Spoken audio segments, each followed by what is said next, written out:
Ya oke, gue sekolah di negeri dari SD sampai SMA dan semuanya di Indramayu.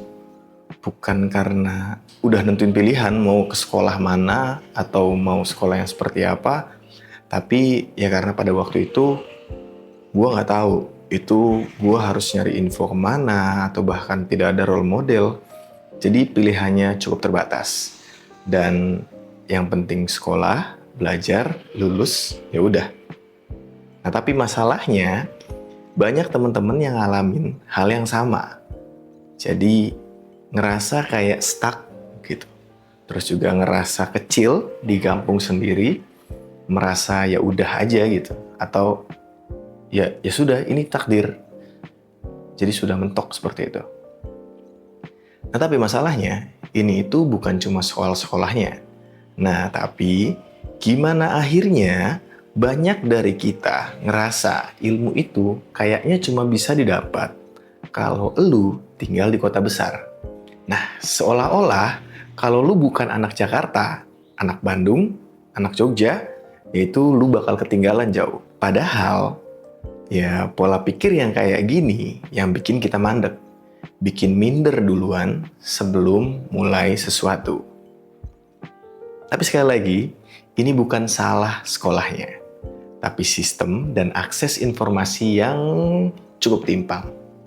Dan teman-teman gue banyak yang ngerasa untuk apa kuliah jauh-jauh, padahal di sini juga ada. Dan juga kayak anak desa seperti kita, itu ya bisanya apa gitu. Dan akhirnya setelah itu terjadi, potensi lokal itu nggak berkembang sama sekali. Karena dari awal kita nggak pernah dikasih kepercayaan untuk mimpi lebih tinggi. Nah, namun akhirnya pada waktu itu gua mutusin untuk kuliah di salah satu universitas di Bandung. Tapi memang pada waktu itu saya tidak langsung ngerti semuanya. Tapi ya dari situ pola pikir itu pelan-pelan berubah. Lalu gue sadar ternyata ilmu itu bisa datang dari mana aja. Tinggal gimana cara lu menerima ilmu itu dan harus berkembang dengan ilmu-ilmu yang lu punya. Nah, tapi bagaimana dengan sekolah lokal? Selama lu punya pemikiran yang global. Caranya gimana? Ya itu tadi, sering buka perspektif baru. Kayak lu baca, nonton, atau ngobrol sama orang yang beda latar belakang. Dan lu jangan selalu ngeremehin tempat tinggal sendiri. Tapi juga nggak boleh fanatik sama zona yang nyaman.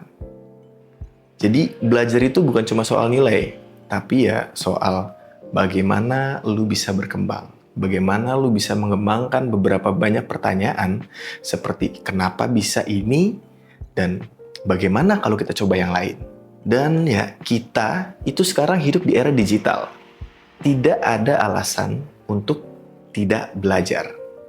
Sumber ilmu sudah ada banyak banget. Bahkan dengan cara simpelnya itu udah ada di genggaman tangan. Handphone contohnya. Ilmu itu nggak datang dari gedung yang tinggi atau bahkan kurikulum asing, tapi dari keinginan untuk mikir. Dan lu bisa mulai dari sekolah negeri, dari sekolah manapun, dari desa manapun, atau bahkan seperti saya yaitu dari Indramayu. Dan tetap bisa bersaing asal lu percaya kalau isi kepala lu itu valid. Dan kalau lu ngerasa relate atau punya pengalaman kayak gue, coba tulis di kolom komentar, lu dari sekolah mana, dan kira-kira dari pertemanan lu yang dari sekolah, lu pernah dapet insight yang seperti apa. Dan yang terakhir, karena ilmu itu nggak harus keren buat bisa berguna. Dan kadang yang kelihatannya kecil, itu justru yang bikin lu lebih kuat. Sampai ketemu di episode berikutnya. Jangan lupa like, share, dan subscribe biar lu gak ketinggalan obrolan-obrolan yang kayak gini. Dan ingat, tempat lu lahir bukan batas akhir lu berpikir. Gue Faisal, dan ini Nalar Wajar.